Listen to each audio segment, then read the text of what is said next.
This video is brought to you by Dice Dungeons. If you're a fan of the channel, then you're no stranger to Dice Dungeons. They have a new Kickstarter for some quest decks. Now, what is a quest deck, you may ask? Well, they are adventure cards for your RPGs. A deck of cards that have 40 quest prompts in the form of posted notices that adventurers might find in your world. If you have a sandboxy open world game, this is a great tool. Plus, your players can hold onto the cards and remember their side quests. As a DM, you can turn side quests into main story plots. It's a great jumping off point. Their Kickstarter has gone way past their original goal. As of writing this, they are $77,000 out of the original $3,000 goal. Check the link in the description below to visit their Kickstarter, which ends soon. And thanks again, Dice Dungeons. Hello everybody, Jordan here, the PH is silent. This will be another Forgotten Realms lore video discussing Candlekeep, which is kind of like the Great Library of Alexandria, minus the fire that destroyed it. Actually,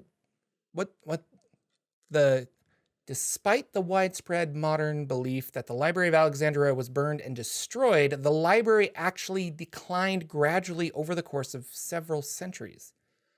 Well, there you go. I learned something today. I don't know this for a fact, but I believe Candlekeep was heavily inspired by the Great Library of Alexandria. A few parallels. Let's discuss. Candlekeep isn't really part of a city. It's kind of its own thing located along the Sword Coast. It is a towered library fortress that overlooks the Sea of Swords. Filled with various books and scrolls of knowledge, it is considered the greatest collection of writings in Faerun. The keepers of Candlekeep are there to preserve knowledge. They have one absolute rule that they follow. Those who destroy knowledge with ink, fire, or sword are themselves destroyed. Candlekeep was founded in -200 DR as a single tower. It is unclear if it started out as a library, and many believe it was founded later as the citadel of Aluendo, who was a seer. Aluendo, in fact, did not found Candlekeep, but rather arrived at it in 75 DR to study and donate various writings. It was well before Aluendo came that Candlekeep had already established itself as a great library. Candlekeep was built upon volcanic rock,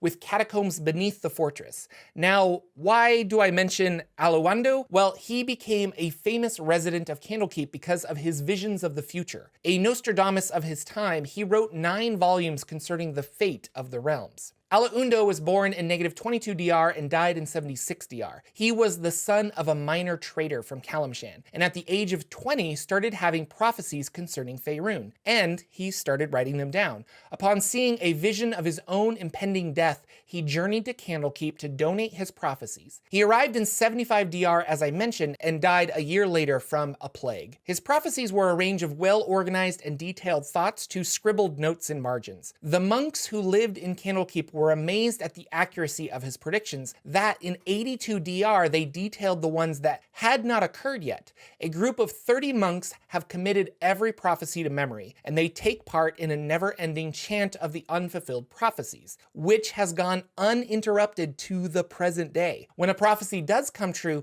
they remove it from the chant and continue. Aluendo's prophecies must be interpreted, but when interpreted correctly, they are astoundingly accurate. However, hindsight probably aids in their interpretation more than anything. Possibly his most famous prophecy is in relation to the end of the world. Scholars believe the end of Faerun will occur in 2163 DR, and many in larger cities will recognize the prophecy. It's just well known. A common phrase, "Horn of Doom," has become an expression for a loud noise that causes fear.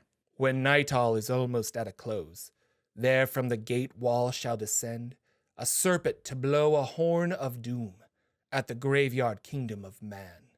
If the star of storms is its brightest, when the dulcet ballad is played, soundest ground shall be torn asunder, the tapestry forever frayed.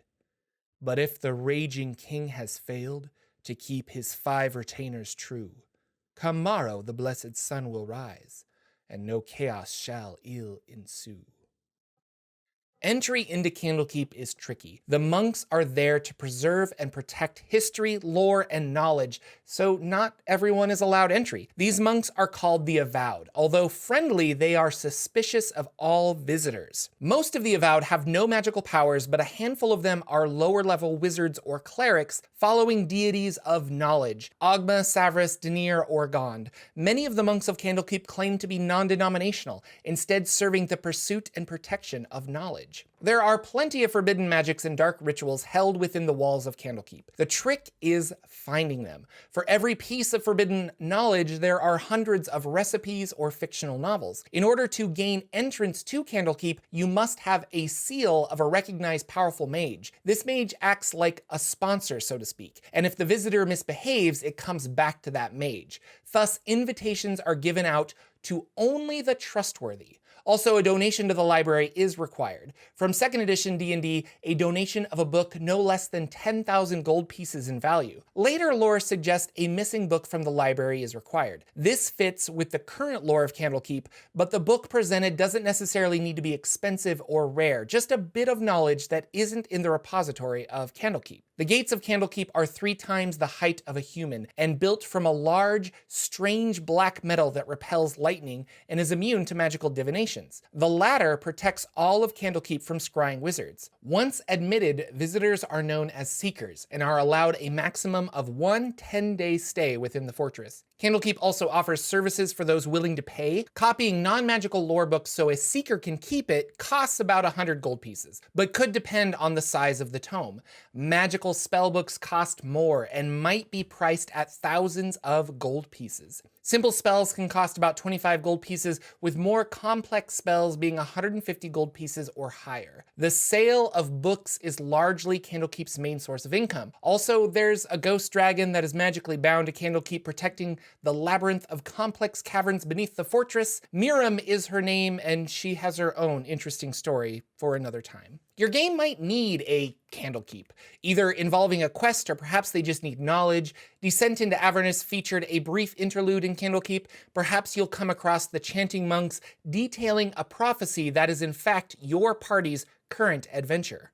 My 5e D&D game, The Rod of 7 Parts, is making a trip to Candlekeep for knowledge. I'm excited to run this iconic Forgotten Realms location. If you're interested in my actual play livestream, you can find it on YouTube or on my Patreon as a podcast. Thanks again, Dice Dungeons, for sponsoring this video.